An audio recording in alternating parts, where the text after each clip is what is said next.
Equal and equivalent sets. Dear students, आज हम फर्क देखेंगे कि इक्वल सेट्स के अंदर और इक्विवेलेंट सेट्स के अंदर क्या फर्क है। अक्सर स्टूडेंट इनके अंदर कंफ्यूज होते हैं कि इक्विवेलेंट और इक्वल को वो मिक्स अप करते हैं। ठीक है, आज हम क्लियरली देखेंगे इनके दरमियान क्या डिफरेंस है। लेट्स से हमारे पास, मैं कुछ सेट्स लिखता हूँ।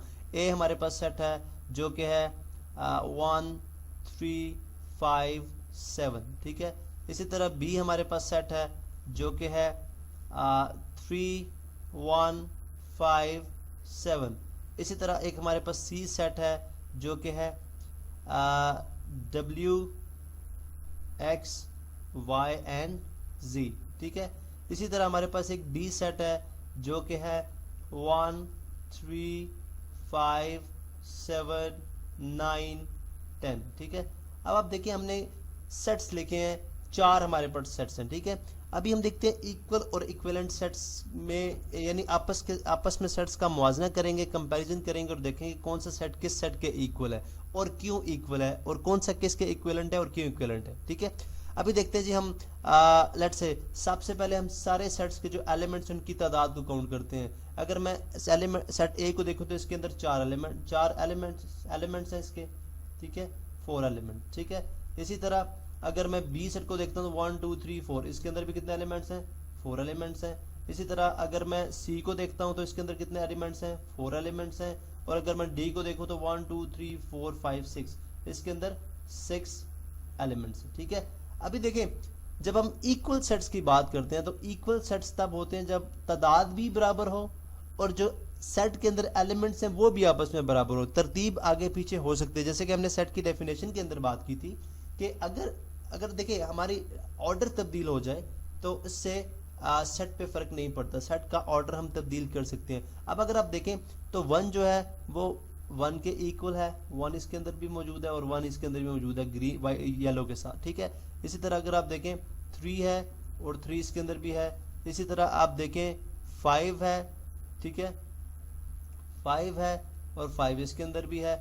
इसी तरह आप देखें कि 7 है तो 7 इसके अंदर भी है। आप देखें कि तादाद भी बराबर है और जो एलिमेंट्स हैं वो भी बराबर हैं, तो ये आपस में क्या होंगे, इक्वल सेट्स। ये क्या होंगे, इक्वल सेट्स होंगे। ठीक है, आपस में इक्वल सेट्स होंगे। तो हमने देखा जी, हमने बोल दिया कि therefore A is equal to B. ये इक्वल को हम ऐसे जाहिर करेंगे, ये क्या हो जाएंगे, ऐसे जाहिर करेंगे, ये सेट्स हैं इक्वल सेट्स। ठीक है, अभी हम देखते हैं बी और सी का कंपैरिजन। ठीक है, बी और सी का आप देखें, बी के अंदर 4 एलिमेंट्स हैं, सी के अंदर भी 4 एलिमेंट्स हैं, लेकिन बी के अंदर जो एलिमेंट्स हैं ये आपस में एक जैसे नहीं है, क्योंकि इसके एलिमेंट 1 यानी इसके एलिमेंट डिजिट्स हैं और इसके एलिमेंट जो हैं वो अल्फ़ाबेट्स हैं। ठीक है, तो ये आपस में इक्विवेलेंट तो होंगे। ठीक है, इक्विवेलेंट तो होंगे लेकिन इक्वल नहीं होंगे। ठीक है, तो इक्विवेलेंट की डेफिनेशन क्या है, इक्विवेलेंट के अंदर दो सेट्स, जो सेट्स का जिनका कंपैरिजन किया जाता है उनके दरमियान जो नंबर ऑफ एलिमेंट्स हैं वो एक जितने होने चाहिए। मैं दोबारा से बात दोहरा रहा हूँ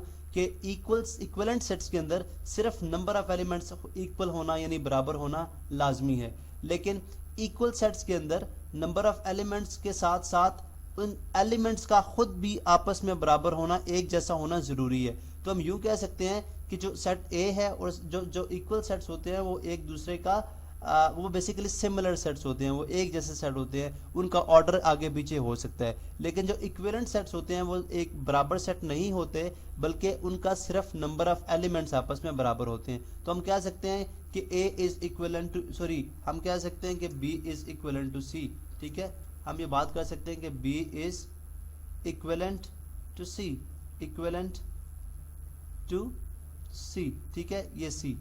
अच्छा, इसी तरह अभी आप सी और डी का कंपैरिजन करें, इसके अंदर 4 एलिमेंट हैं, इसके अंदर कितने हैं, 6 हैं। पहली बात है कि नंबर ही सेम नहीं है, तो हम बोलेंगे C is not equal to D, ये आपस में बराबर ही नहीं है। ठीक है, ना ये इक्विवेलेंट है और ना ये इक्वल है। ठीक है, तो हमने देखा कि अगर आप बी और सी का कंपैरिजन करें तो ये आपस में इक्विवेलेंट हैं लेकिन इक्वल नहीं है।